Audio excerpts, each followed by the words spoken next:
Then he knew this was inappropriate. The conversation quickly devolves from Candice fairly pointing out that Giselle is going out of her way to humiliate her to hysterically claiming that she is the reason why people cannot come forward with sexual assault allegations. Sign up for Dinner Party, a lively evening newsletter about everything that just happened. Enter your email. It is also completely preposterous for Giselle to rebut this in a confessional by calling herself an advocate while continuing to reiterate slightly varying versions of the story around her issue with Chris. Is it advocacy when almost none of the cast, except for Candice, who was surprisingly dismissive, seems to have acknowledged the gravity of the complaint lobbied by one of Dixon's former players at Coppin State, who is alleging sexual assault, blackmail, and extortion by Dixon's assistant coach, with minimal support from Juan. In short, this winery trip was one big embarrassment, and I have no idea why Wendy let Ashley instigate behind her back in her car instead of forcing her to swap with Candice. But apparently the winery is where sense goes out the window for the gaggle of women. Ashley is finally hitting to the fact that she is not going to get a sympathetic arc out of being loyal to her ex-husband, and so she sets up a scene to see a lawyer to say on camera what she full well knows already.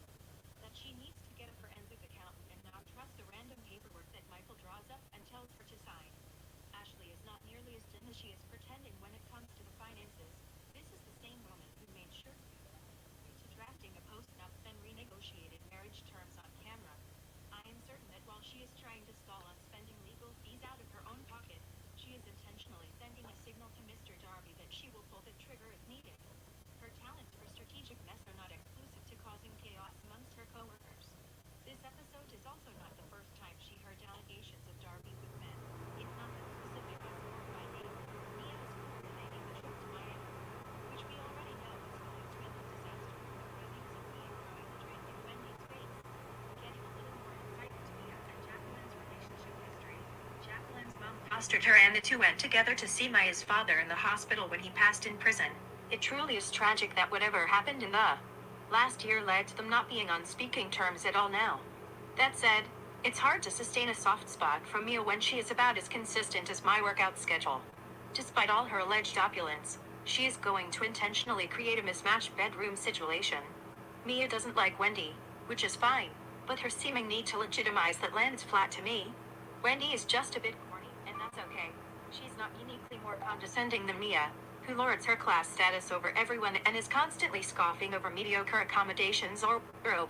I find most of the criticisms of Wendy to fall flat, both within the cast and among viewers. She is not any more or less all over the place than Robin, who went from flipping houses to selling hats and podcasts, or Giselle, who was writing books and selling perfumes and hiding her personal life from the public so that she could play holy roller.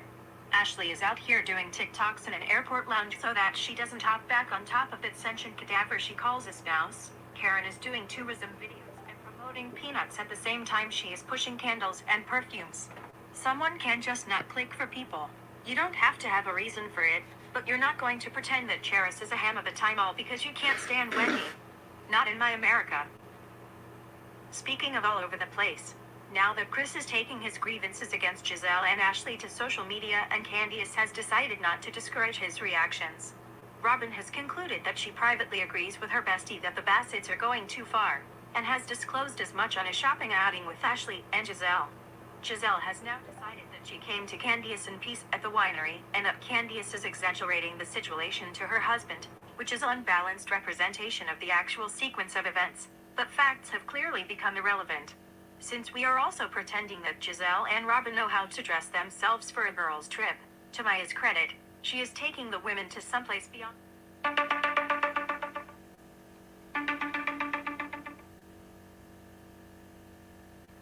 Hey Jeff, I just wanted to put the money on the car. I don't see where to put the money on the car for for the bus.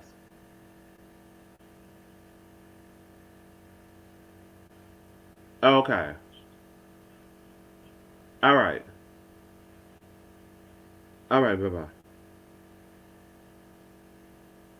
The Maryland and Virginia area, because I had feared that they were just